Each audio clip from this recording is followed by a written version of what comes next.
What do the letters RGQ have to do with an effective sales call? I'm Danny Wood with Sandler Training, and one of the greatest philosophies that I learned while being with Sandler is that until you help your prospects discover something they didn't know before you showed up, through your questioning strategies, you're no different than the last person who called on them. So, RGQ stands for Really Good Question.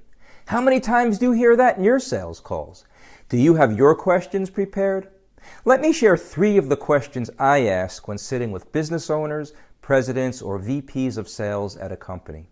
The first is, if you asked your salespeople to write down the steps in their sales process, would they all write the same thing? Typically I hear, that's a really good question. No, they would not, but I wish they would. It would be a lot easier to manage. Second, I ask, what strategy do your people use for developing trust and credibility with another human being? And then again I hear, that's a really good question. I don't think they have one.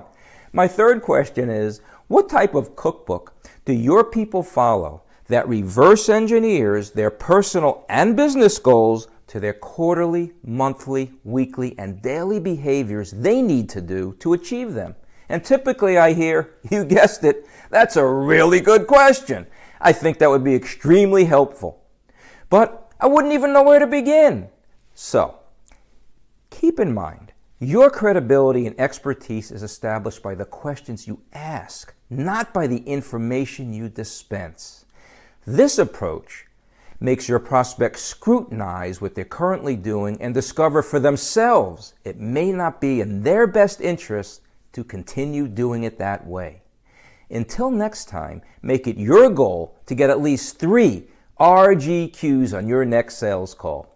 Good selling, everyone!